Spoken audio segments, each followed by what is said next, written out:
Hey there, Greater Heartland region. My name is Clark Kendall. I serve as your regional technology trainer, and I'm excited about our conversation today, or at least our training today, on called Watch Your Six or 6%.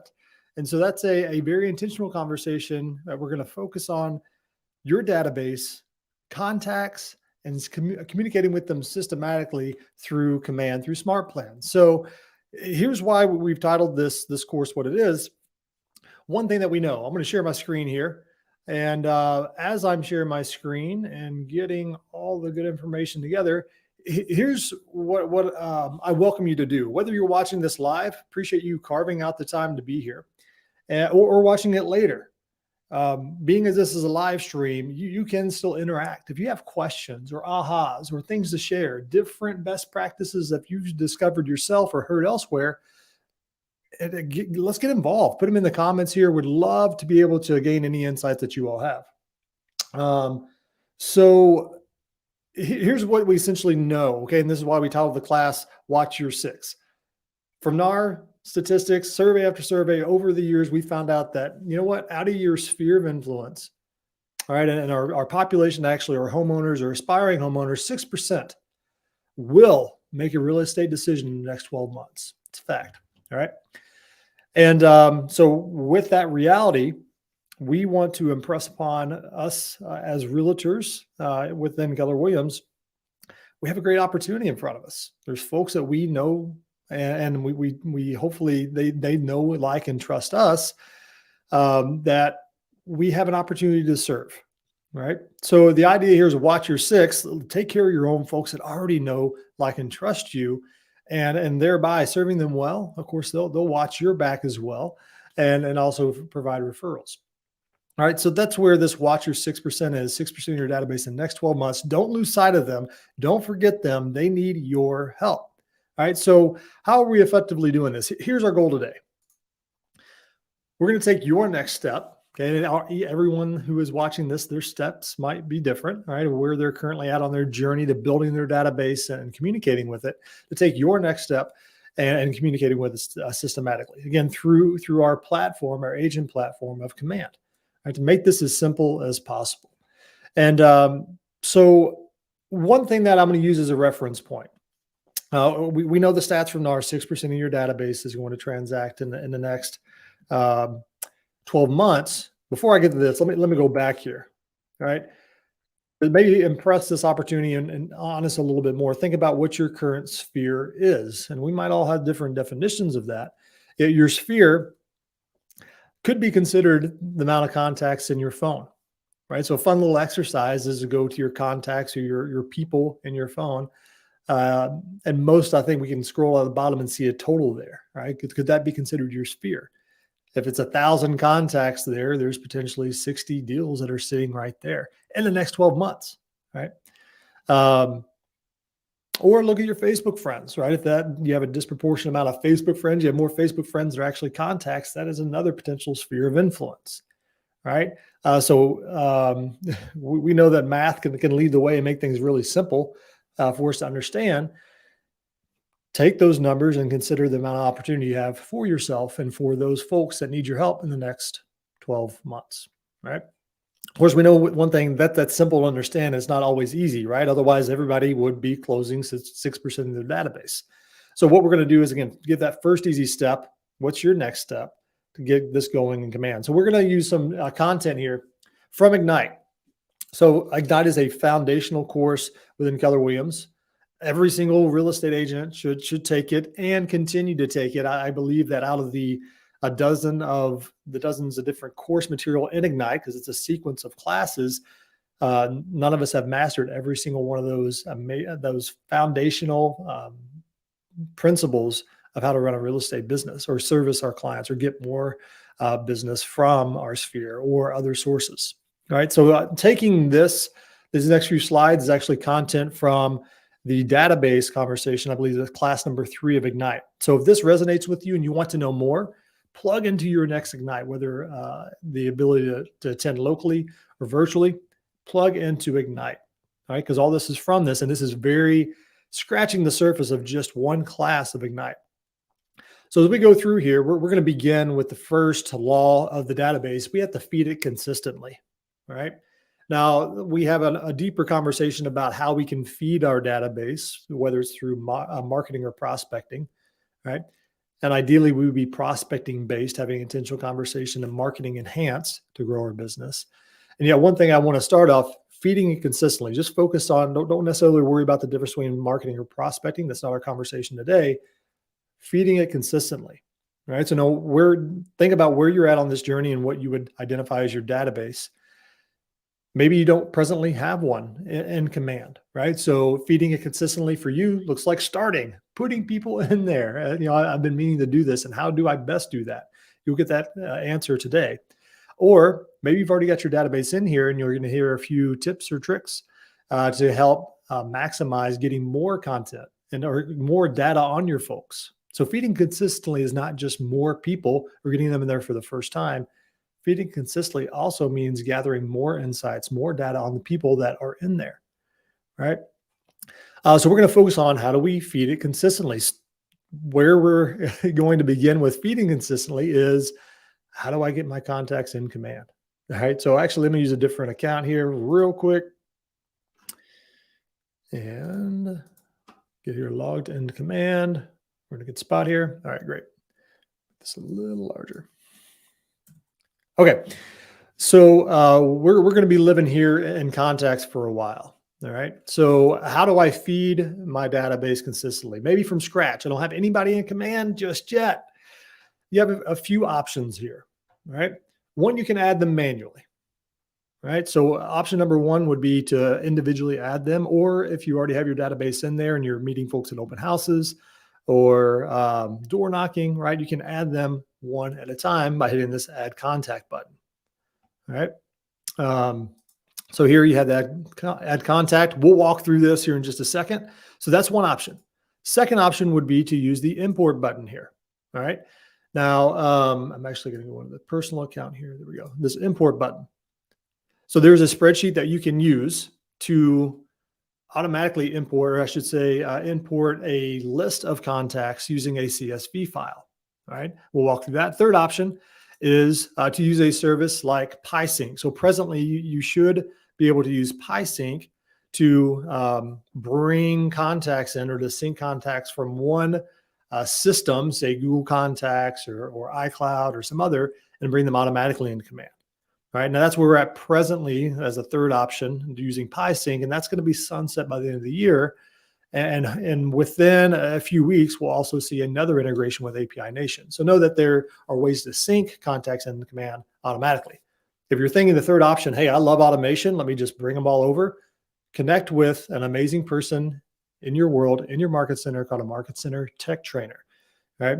Can't stress that enough. If you're looking at PySync right now or API Nation later to automatically sync them, you do want somebody to walk you through that process to make sure we don't get duplicates in there and we get all the data that we want in a way that you can begin to utilize and to communicate with them systematically. All right. So connect with your Market Center Tech Trainer on that. And on that note, if there's any questions you have about contacts or SmartPlans or anything in command, they're your go-to people, your boots on the ground, servants' hearts to see your business grow. They're there by your side to understand your business and get you going with our tech. All right. Market Center Tech Trainers, my favorite people. So, all right, we're here in contacts now, and let's walk through these options here. First, we are going to do step one, or the option number one, to get contacts in and adding a contact. All right. So I'm going to use the example here. We're in the heightened season of baseball. Right. This is the last month before baseball playoffs. We're in September. Whether you're a baseball fan or not, I'm in the St. Louis area, so it's a big conversation right now. I'm going to use Derek Jeter, just inducted into Cooperstown yesterday. Right, and whether you're a Derek Jeter fan or a Yankees fan, I know that probably might sit well with some of us or not sit well. But we're going to use Derek Jeter. Fabulous career. Let's celebrate him. He's going to be my new contact in my database. So I'm going to put in here Derek Jeter, and I'm going to just put an email in here, Derek Jeter 2, and just a generic at kw.com. He's not an agent, right? At KW. I'm just using this for our purposes. But as you go to add this contact manually, you're going to fill out all these fields, the information that you happen to have, right? If it's open house and you're filling these out, or if you maybe have a little black address book or something that you're having to manually enter those in, this is how you do it, right? So the information I currently have on Derek, of course, his name, his email. Let's say I do have a phone number for him. All right. And so we just put a generic number in there. So here's my contact information for Derek, right? Pretty self-explanatory, probably nothing dissimilar that we have as we're entering contacts on our phone manually, right? One piece I want to add here is this add a relationship. We have the ability within command to connect contact records together, right? So if I added a relationship here, excuse me, and let's say if I did want to add a relationship in with another contact record, we have a lot of options here. First, we got to choose a relationship. Let's say business partner, and it's Alex Rodriguez. I would just put A-Rod, right? Alex Rodriguez, a former teammate, right? So the nice thing is, if I want to connect a relationship here to understand my database more thoroughly, I can do that. And if that person is not in my database, that partner or that relationship is not presently in my database, I can type it out and hit add, and it's going to add them as a contact as well. So just by hitting that button, I now have a contact that is A-Rod, and I can go in and edit that contact record later after I'm done with Derek Jeter here, right? So relationships are really powerful, help you understand how your database is connected with one another. So let's go ahead and continue all this information here. Primary email, primary phone. You do have a lead source. Where does this person first come into your world? Now, if this is your sphere, right? If we're maybe manually entering your sphere of influence, I would recommend putting in sphere relationships, right? Or maybe you can create your own lead sources. You might want to put database. You might want to put circle of influence. However you understand your people, you can put those lead sources in there. The good news is we have a lot of system lead sources that are already in here, right? So peruse those, but know that you can select a lead source. I would make it consistent based on the based on your sphere, your database. I would use one form for that. All right. Now, if it's open houses, of course, you're entering this in for open houses. You want to put open houses in there, or door knocking, right, or a Facebook lead, whatever they are. Right. The lead source needs to make sense. An important part here below lead source is mark as lead. In a previous conversation we had, our training on Tuesday, understanding command, it's important to know the difference between a lead and a contact. A lead is somebody that is in our database. We've captured that information, captured but not connected. All right, so that's a lead. If I have connected with that person, then they are a contact. Right now, connected, we can understand, or a good definition of what is connected. If you remember, connected is somebody I'm having a two-way conversation with, all right, or have a two-way relationship with. If I reach out to them, they're reaching back out, and we're in dialogue. Right now, maybe we take that a bit further. Maybe we're connected having real estate conversations, right? Because if we're bringing our database in for the first time, right, we would say, "Oh, they're definitely a contact. I'm connected with this person. They're my next door neighbor. I talk to them on every weekend basis," right? Which is fine. However, maybe a different way to think about this connectedness is: am I connected with them as a realtor, or a person who can help them in their real estate decisions, their friends and family members with their real estate decisions? If I'm unsure about that, then maybe I'll mark them as a lead and make sure I can connect with them in that way, right? So let's say, Derek Jeter, he's coming in as a lead, right, in my sphere. I haven't talked with Derek in over 3 years, and I know he doesn't know that I'm a realtor now, so I'm going to mark him as a lead because I haven't had that real estate conversation yet. Then we get into tags. Tags kind of start to touch in our second category here. If I go back to my little slide here, segmenting it into groups, right? So our second spot here, segmenting into the groups. As you begin to build out your database, you put more and more people in there, you're going to want to segment or categorize, tag them. We do that by tagging them in command, right? There's innumerable ways of tagging folks in command. If this is your sphere, or your circle of influence, your database, I would have one common tag for those folks that you would consider your sphere, right? Maybe you just put SOI as a tag. But we're going to focus on that second law of the database, segmenting and groups. We do it by tags. right? Give a few more ideas here in just a second. And yet, let's jump back over in command. For tags, as their categories in our database, the reason why we want to tag our database or start to think about how we could tag our database, we're going to market to them based on that tag, or it helps us understand categories of our database based on that tag, right? For instance, a tag could be contacts in my database that are in my neighborhood, right? So I might live in Green Acres neighborhood, and I would put a tag for all my contacts that live in Green Acres, right? That way, later down the road, when I decide to market or have a marketing initiative to farm out my neighborhood, I can quickly find that tag and know everybody that's part of that neighborhood, right? So tags are, again, those categories segmented, and it help us market to them in a way that we want, right?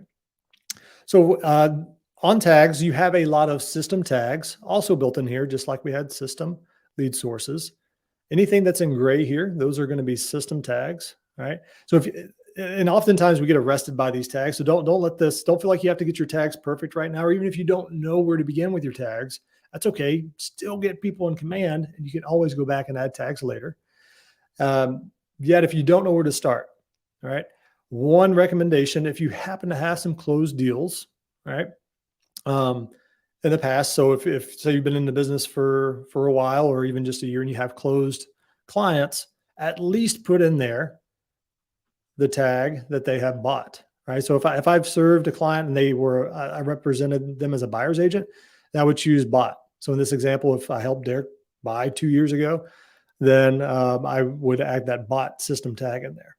Okay. I can also create a fun customized tag, and you'll see here this orange one as an example. I could also add a custom one that actually he bought in, say, 2018, right? So if I type out a tag that I want to use as a custom tag, I can create that custom tag directly in here, right? So just know that as you have these tags built out, it's important to segment them so you know how to market them. If you don't know where to begin, tag your past clients, right? There's a bought system tag. There's a sold system tag, right? So I would add those.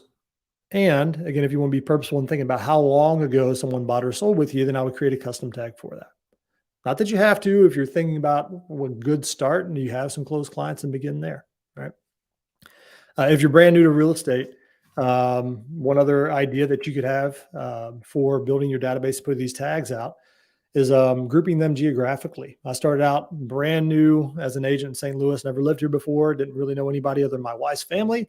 So I tagged my database, my Kentucky sphere of influence, right? My Texas sphere of influence, right? Because I know those were the relationships I already had invested in, right? And then I knew that I could still help him find an amazing agent, not get stuck with an agent that, may not have their best interest in heart. I want to be able to help them in that way. So I could tag them as such and market to them, letting them know I could help them that way. Right. If you have any ideas about other tags that you use in your business, put them in the comments section below. I would love to hear that, and for other people to get ideas. So please share those in the comments. Again, if you have any other questions as we're going through here, I want this to be usable for you. So ask those questions in the comment section. All right. So we're moving on down here. Tags. I'm going to put in here sphere, just tag Derek. Is that way? So here's what we currently have for Derek. We've got his email, we got his phone number. I've got a tag for him, marked him as a lead. However, there is more information we could put down here. We have a spot here for additional contact information. If I wanted to put another email, another phone number here, I could put that here. Preferred method of contacts just above there. That's an important one, right? If I know that someone definitely prefers text, maybe because they got a crazy work schedule, then maybe that's the way I contact them. Primary address. Here's one thing that we do want to know, and this is often a question we get frequently. Hey, where do I put the addresses in if I'm adding them manually? It is under this additional contact information. So I were to go in here and I would type out an address, 223 Main Street. I'm wondering if,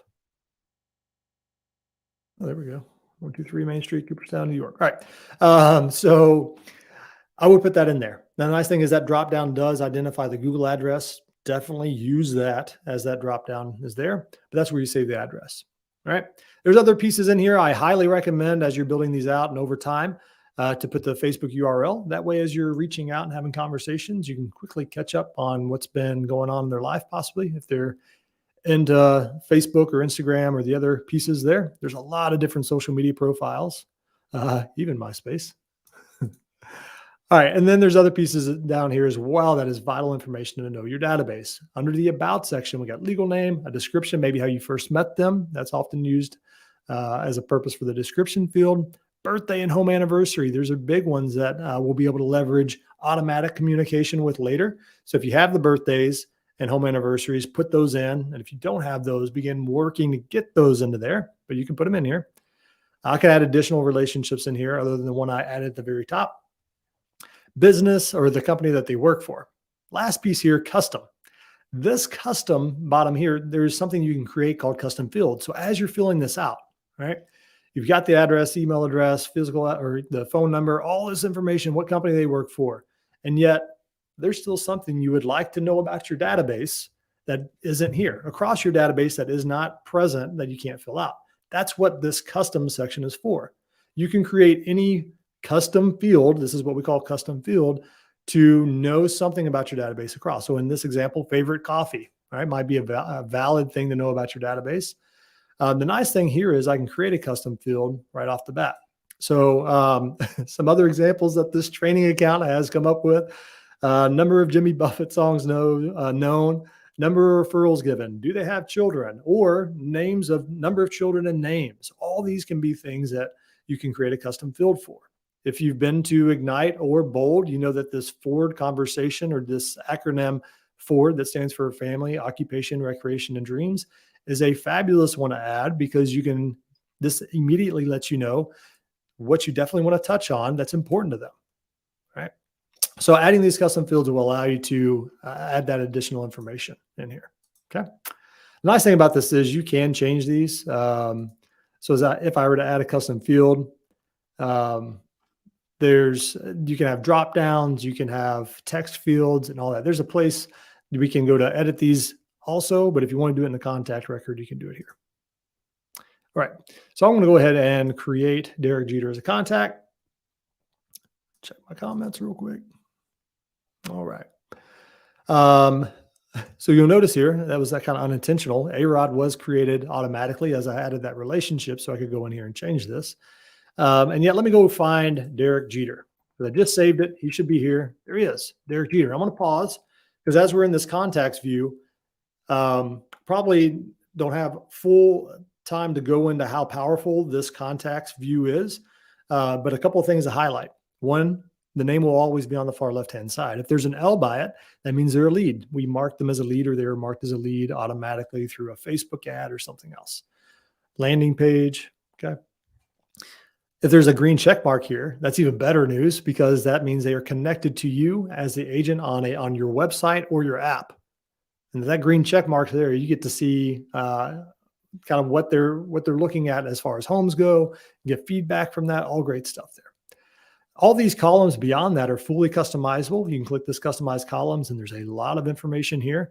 The nice thing about this, those custom fields, if you create your own custom field, you can actually create a column there and sort by that. So if it was of interest to you to know your database to a level of how many, to sort them by the number of referrals they've given you over the years, you could do that. A lot of capability here in the available columns and actually have those viewed. And these will also allow you to sort them, right? A lot there. So as we're in, I'll just click on Derek Jeter here. On the contact record, I'm going to go over this quickly because we also do want to touch on SmartPlans. Everything you see on the left-hand side is information about the contact. Derek Jeter, we see here, I've got his phone number, I've got his email address, I've got his address down below here, legal, all this stuff is down here. Relationship is down here, all right? A couple other things to point out that probably stand out is this contact health score, all right? Well, we wanted to make building the database fun because it should be fun. These are relationships and how well we know our people. And so that every contact has a contact health score, and there's a percentage given to each contact based on how much data you have on them or information, how much you know about them. So what I like to call the big four, all right, that gets you to 80% is name. All right. It makes sense to have a name, the phone number, the email address, and physical address. You have all four of those, you get up to 80%. After that, the increases are by 4% for like a birthday, adding a tag to them, their work company, right? So it kind of gets in smaller increments. If you have 80% across your entire database, you have a stellar database, absolutely stellar, top notch, probably more than 99% of our agents out there. Right. Little quick side note here. I'm going to open this reports tab in a different tab. So this little bar graph here, if you open that up, you'll also see that you have a database health score overall. So if you're wondering, you know what, how am I doing as far as that information that I have on my contacts across my entire database? Here you go. 30%. I have 33% of my contacts have phone number, 50% email, right? Gives you insights there. Right. So that's all the information about the contact on the left-hand side. I can go back and edit this information. So if I did end up finding out, you know what, I had a lead source of, say, command web pages, and I wanted to add a little bit more information about a birthday. I'll just put something in here real quick. Save it. You'll notice that my score just went up to 92%, right? So I can go back with this little pencil and edit it and get more information, and my score will go up. All right. Now, let's shift over to the right-hand side. On the right-hand side is really how you have been involved in that relationship as it relates to what command can tell us.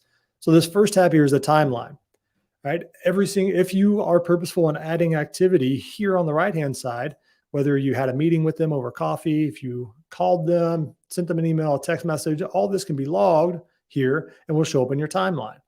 Other automatic activities, like if you have Gmail connected in your settings, it will also log those emails if you sent them through Gmail, also for Outlook 365. But this is really a record of how you've been communicating with them. This is also the spot, if they have that nice little green check mark here, that you see what properties they've been looking at on their app or the website.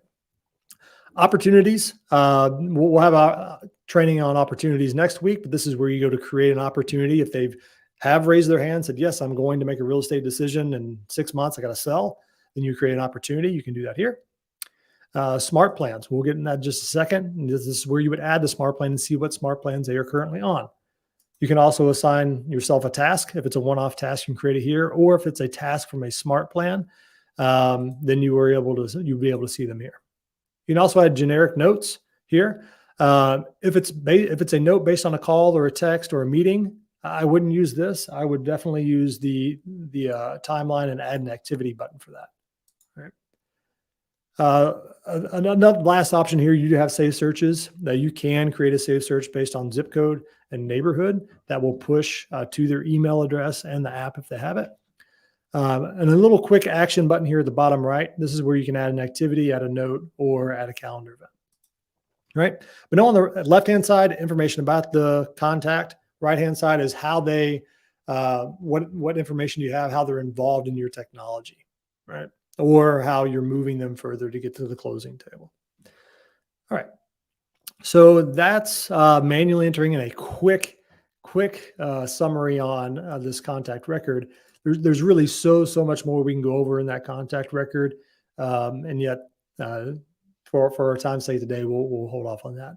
One thing I will mention here, as we're in this contacts, and I'll clear out my search bar, a couple of tips. While you're in this view, oftentimes people are like, oh, I'd love to be able to sort by last name, A to Z or Z to A. So if you hover over this name and click it, that'll allow you to sort this way. By default, most of us, unless you've changed it, it will only show 10 contacts at a time. All right. So if you want to see more contacts in this list view, I've got 10 selected. I can only see 10. Until I go to the next page. Well, I can see up to 500 at a time before having to go to the next page if I choose. A little tip there. Also, this bulk action, right? So if I had my view of 10 here and I sort and I selected all these folks, this bulk action will allow me to do some of the heavy lifting instead of going and creating a tag for everybody, or adding them to a smart plan, or even adding a quick note, right? Activity, adding a bulk activity is something new. If I knew I called these 10 people today, I can create that activity there, right? Instead of having to do that individually. Last part here, filters. There's a lot of filters, the way you can filter out or kind of narrow down who you're looking at in your database. And whatever filter you have, if I were to focus on those folks that had, let's say, buyer, I'll filter out all my buyers. Okay, I've got one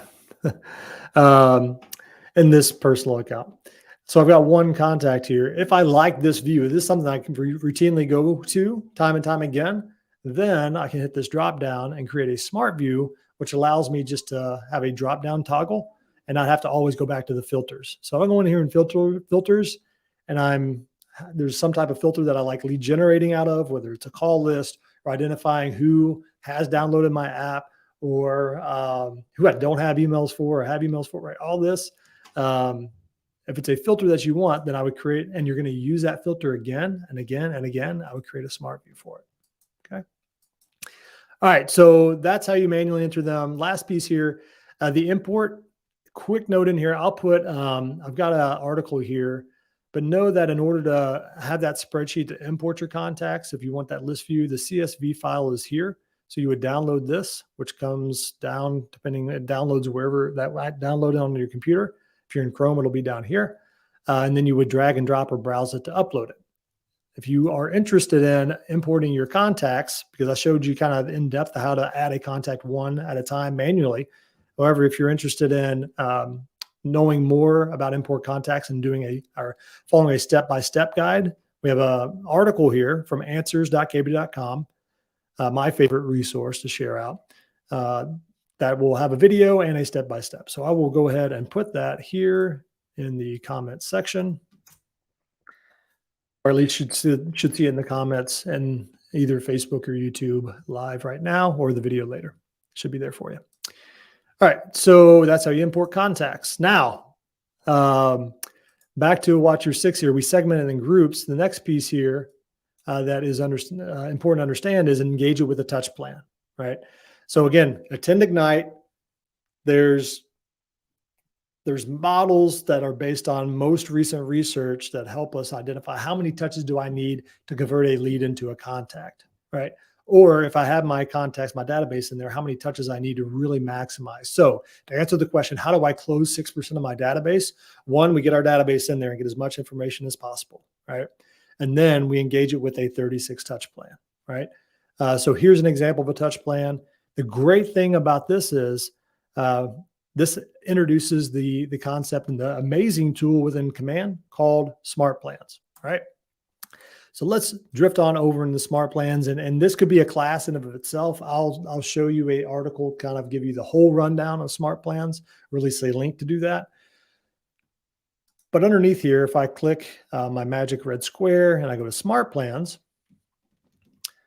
if this is the first time you're going in SmartPlans, there won't be necessarily anything listed below here, but it does default to my SmartPlan. So either a SmartPlan you customized, you created manually yourself, or you had adopted from another agent that created one for you. All right, so this is my SmartPlans. What I do want to focus on is this library. All right, again, I'll put a link in here how to create your own in the comments section, but I want to focus on the library because I know a lot of us, instead of maybe recreating the wheel, there are SmartPlans that you can have that will develop a touch plan for you. Right.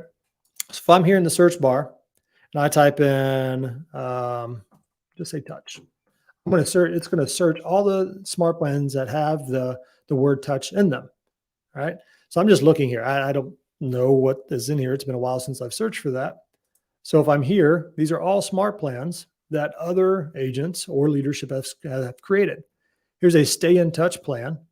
Family and friends. This is a reminder to call close family and friends on a regular cadence if it doesn't naturally occur you to do so. What I love about this is, oh, Kelly created this. All right, cool. Way to go. Thanks, Kelly.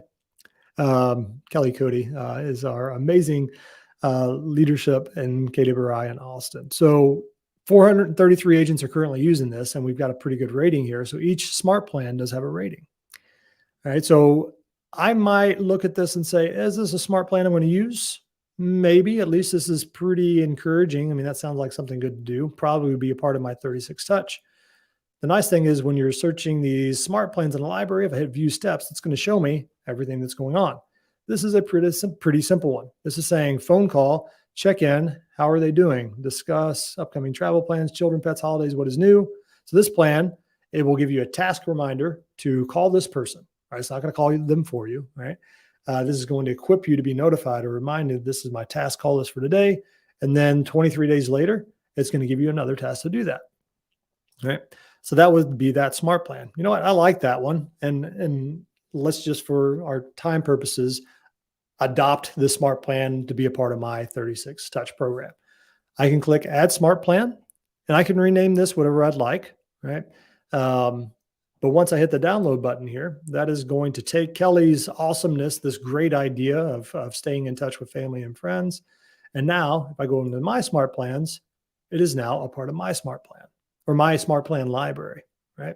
So it's important that if you want to use a smart plan, if you're going to develop a 36 touch to communicate with them systematically over time, then it needs to be in my smart plans. And if I had this toggle down here, it shows exactly the way that Kelly designed it. And then now that I've got my database in, I've got maybe the smart plans that I want to use. How do I add my contacts to these smart plans? Well, there's a couple of ways to do this. You can go to add contact directly from here.